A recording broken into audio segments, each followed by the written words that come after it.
Hello friends, അസ്സലാമു അലൈക്കും. Rabies കിച്ചണിലേക്ക് ഒരിക്കൽ കൂടി എല്ലാവർക്കും സ്വാഗതം.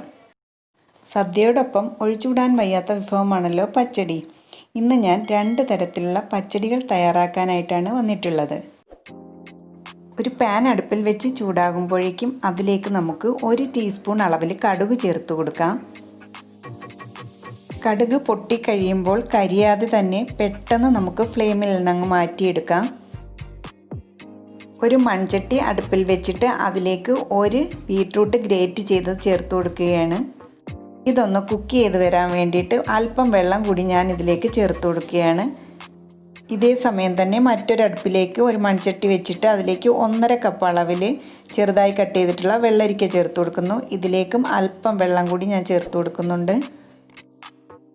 ഇനി ബീട്രൂട്ടിലേക്ക് ആവശ്യമായിട്ടുള്ള ഉപ്പ് കൂടി ചേർത്ത് കൊടുത്തിട്ട് നന്നായി ഒന്ന് ഇളക്കി യോജിപ്പിച്ചതിന് ശേഷം നമുക്ക് അടച്ച് വെച്ചിട്ട് ഒന്ന് കുക്ക് ചെയ്തെടുക്കാം.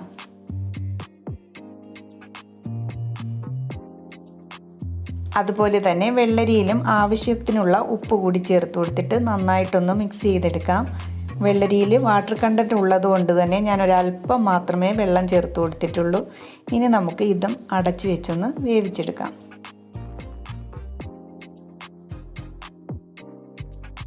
നേരത്തെ തയ്യാറാക്കി വെച്ചിട്ടുള്ള കടുക് ഒരു ഇടികല്ല് കൊണ്ട് ഞാനൊന്ന് ചതച്ചെടുത്തതിന് ശേഷം ഒരു സൈഡിലേക്ക് മാറ്റി വയ്ക്കുകയാണ്. ഈ പച്ചടിയിലേക്ക് ആവശ്യമായിട്ടുള്ള തേങ്ങാക്കൂട്ടം അരച്ചെടുക്കാം. അതിനായി മിക്സിയുടെ ഒരു ജാറിലേക്ക് ഞാൻ 1.5 കപ്പ് അളവിലാണ് തേങ്ങ ചേർത്ത് കൊടുക്കുന്നത്. ഇതിലേക്ക് 1 ടീസ്പൂൺ അളവിൽ ജീരകം, അതേപോലെ 2 പച്ചമുളക്, അല്പം കറിവേപ്പില. ഇനി ഇത്രയും അരയ്ക്കാൻ ആവശ്യമായിട്ടുള്ള വെള്ളവും കൂടി ചേർത്ത് കൊടുത്തിട്ട് ഇത് നമുക്ക് നന്നായി ഒന്ന് അരച്ചെടുത്തിട്ട് വരണം. ഇപ്പോൾ തേങ്ങയൊക്കെ നല്ലതുപോലെ ഞാൻ അരച്ചെടുത്തിട്ടുണ്ട്. ഇനി നമുക്കിതൊരു സൈഡിലേക്ക് മാറ്റി വയ്ക്കാം. നമുക്ക് ബീട്രൂട്ട് ഒന്ന് തുറന്ന് നോക്കാം. വെള്ളമെല്ലാം വറ്റിയിട്ടുണ്ട്. ഇത് ഇത്രയും തന്നെ മതിയാകും. ഇനി നമുക്കിത് ഫ്ലെയിം ഓഫ് ചെയ്തിട്ട് ചൂടാറാനായിട്ട് മാറ്റി വയ്ക്കാം. അടുത്ത അടുപ്പിലുള്ള വെള്ളരിക്ക കൂടി നമുക്ക് തുറന്ന് നോക്കാം. അതും വെള്ളമെല്ലാം വറ്റിയിട്ട് നന്നായി കുക്കായി വന്നിട്ടുണ്ട്. നേരത്തെ തന്നെ അരച്ച് വെച്ചിട്ടുള്ള തേങ്ങയില്ലേ, അതിൽ നിന്നും പകുതി ഭാഗം നമുക്കിതിലേക്ക് ഒഴിച്ചു കൊടുത്ത് നന്നായിട്ടൊന്ന് മിക്സ് ചെയ്തെടുക്കാം.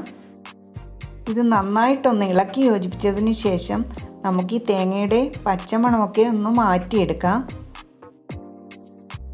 ലോ ഫ്ലെയിമിലാക്കിയതിന് ശേഷം അധികം പുളിയില്ലാത്ത 1 കപ്പ് തൈര് നന്നായിട്ടൊന്ന് ഉടച്ചെടുത്തിട്ട് ഇതിലേക്ക് ചേർത്ത് കൊടുക്കാം.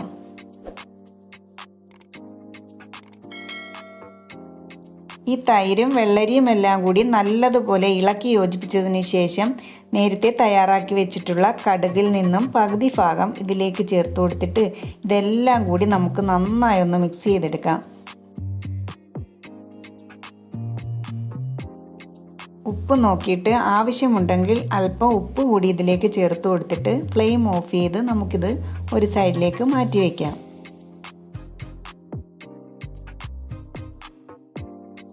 ബാക്കി വെച്ചിട്ടുള്ള തേങ്ങാക്കൂട്ടിലേക്ക് നേരത്തെ തണുക്കാനായി മാറ്റി വെച്ചിട്ടുള്ള ബീട്രൂട്ട് കൂടി ചേർത്ത് കൊടുത്തതിന് ശേഷം ഇതെല്ലാം കൂടി നമുക്ക് നല്ലതുപോലെ ഒന്ന് ബ്ലെൻഡ് ചെയ്തെടുത്തിട്ട് വരാം.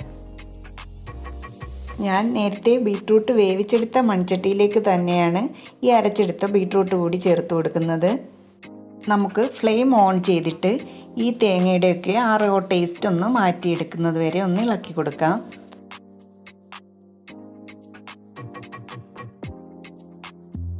ഇപ്പോൾ പച്ചമണമൊക്കെ നന്നായി മാറി വന്നിട്ടുണ്ട്. ഇതിലേക്ക് നമുക്ക് നേരത്തെ ചതച്ച് മാറ്റി വെച്ചിട്ടുള്ള കടുക് കൂടി ചേർത്ത് കൊടുത്തിട്ട് മൊത്തത്തിലൊന്ന് മിക്സ് ചെയ്തെടുക്കാം.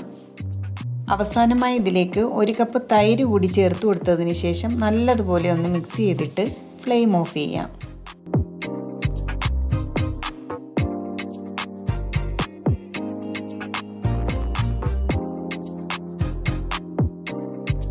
ഇനി തയ്യാറാക്കിയിട്ടുള്ള പച്ചടികളിലേക്ക് നമുക്ക് കടുക് പൊട്ടിച്ചൊഴിച്ചു കൊടുക്കണം. അതിനായി ഒരു പാൻ ചൂടാകുമ്പോൾ അതിലേക്ക് 2 ടേബിൾ സ്പൂൺ അളവിൽ വെളിച്ചെണ്ണ ചേർത്ത് കൊടുക്കാം.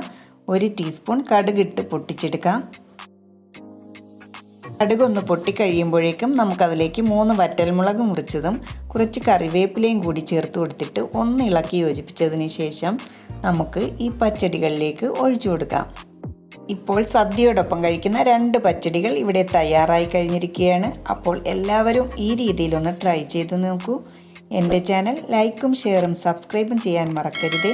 അതോടൊപ്പം സബ്സ്ക്രൈബ് ചെയ്യുമ്പോൾ അടുത്തുള്ള ബെല്ലൈക്കൺ കൂടി മറക്കാതെ ഒന്ന് ക്ലിക്ക് ചെയ്തേക്കണേ. അപ്പോൾ ഇൻഷാ അല്ലാഹ് നമുക്ക് മറ്റൊരു വീഡിയോയുമായി വീണ്ടും കാണാം.